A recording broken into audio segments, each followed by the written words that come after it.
Dol, nangita ba kag nindot nga campsite? Diri lang sa Panaraga, sa Ocean View. Okay, diri sa may tumoy mga lodi. Mo ni ang atong camping setup. Unya ako i-recommend sa inyo ha, ang Kings nga awning tent. Okay?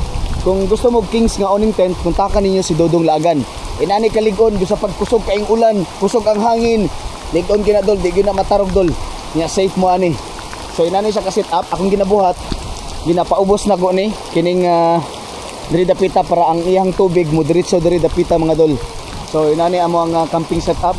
Tapos kung gusto ka inani nga setup, labi na sa imong sakyanan, kining tent nga nasa ibabaw mga lodi, kontakan niyo si Dodong Lagan. Kini ang brand ni Kings awning tent.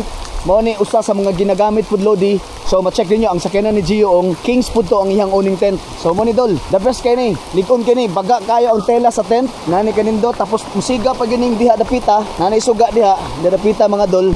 So okay kayo sa gabi klaro kay mo. Lig-on kini nga awning tent. Kung nangita mo og awning tent, kontakan niyo si Dodong Lagan sa iyang Facebook page. Kung nangita mo campsite nga nindot kayo, anhila mo diri sa may Panaraga Ocean View mga dol.